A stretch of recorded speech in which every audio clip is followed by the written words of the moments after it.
Committee to Protect Journalists is really focused on journalists, and we've kept an eye on that. What we learned was that these 3 attacks that came in January were part of a larger pattern, which we'd already recognized, of course. But we count 10 journalists dead since, I think, 1999, directly through premeditated murder. Okay, by people going up and intentionally killing them. We're not counting journalists who were caught in crossfire or a bombing raid. We're talking about people who were killed by a person or persons who went to them with the intent to kill. None of those murders have been investigated, no prosecutions. Okay, the one prosecution we now see, and it's at least investigation, not a real prosecution yet, is that into Lasantha Wickramatunga. But frankly, we don't have much faith in it. We think it's not going to go very far. Aware of this problem,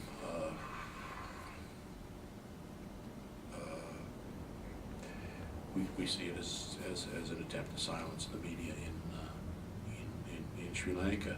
In the past, it's been Tamil journalists who've been targeted, much more so. Now we're seeing other journalists also come under the gun, or actually not under the gun, under the iron rod. Lasantha was killed. His right temple was penetrated by what was most likely an iron rod, possibly a wooden one. I think it was iron. There was no gunshot fire used to kill him.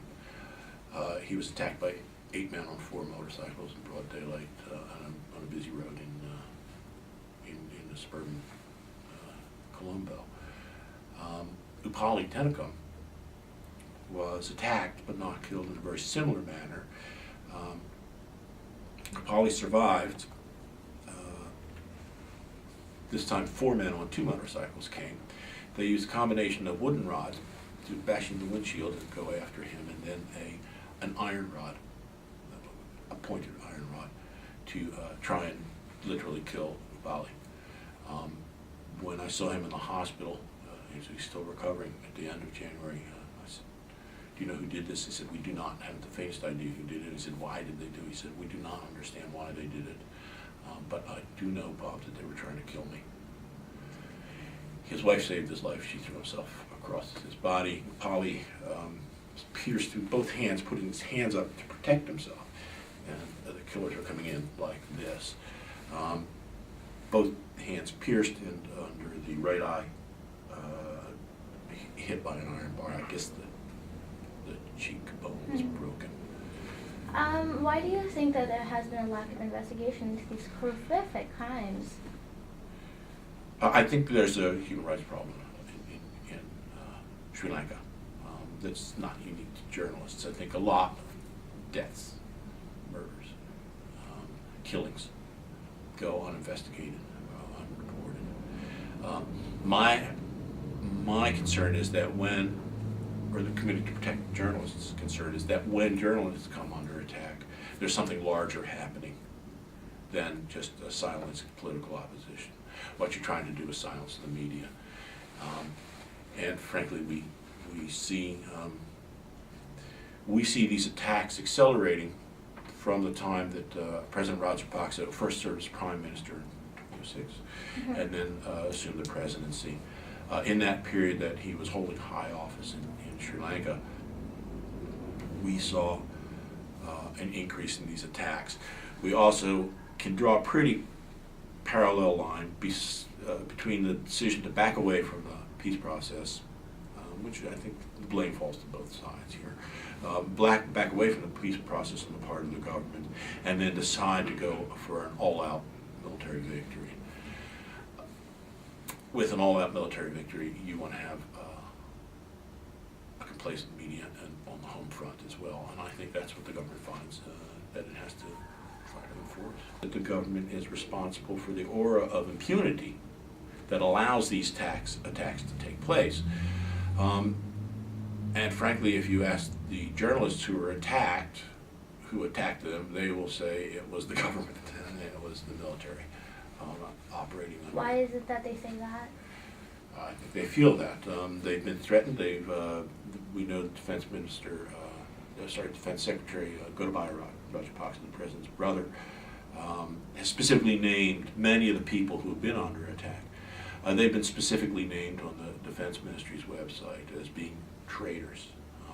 Traitor is being a particularly loaded term at this point, because when a country's at war like this, calling someone a traitor is much more different, has much different connotations and implications than during a peacetime situation. Sure.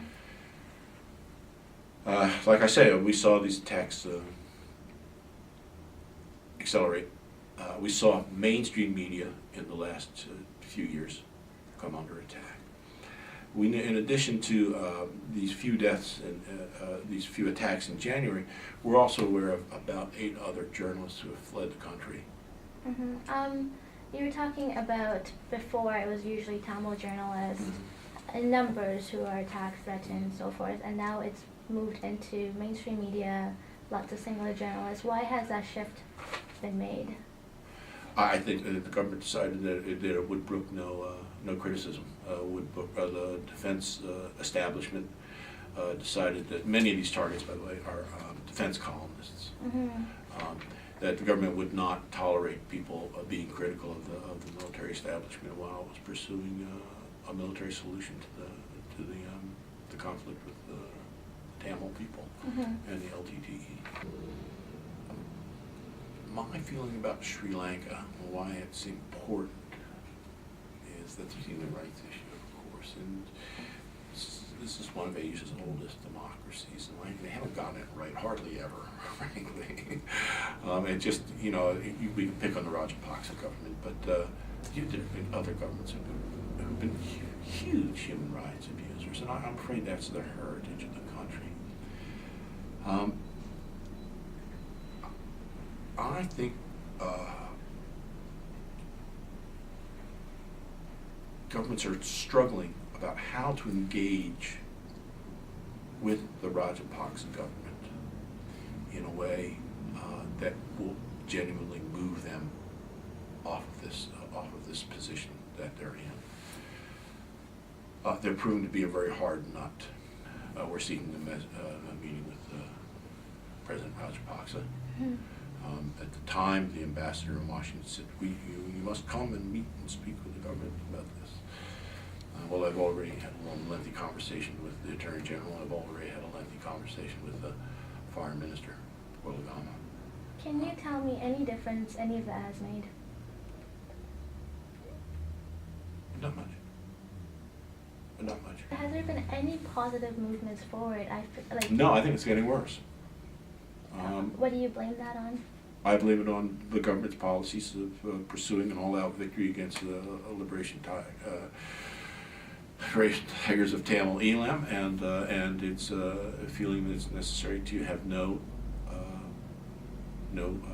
dissent, or at least along military lines, within the community, within its domestic community.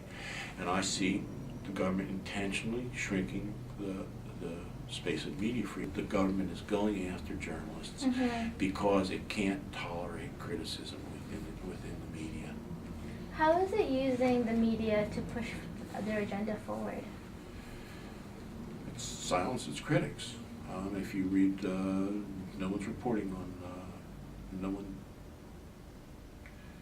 the reporting on the fighting is incredibly limited now. Access is limited, but people certainly have sources, the phones work all over the country still. That reporting's been curtailed. Reporting on the military establishment has been curtailed. I think in a country where there's always been pro and anti-government newspapers, I think the pro-government newspapers are more pro, and there's fewer anti-government voices right now. I see that space shrinking.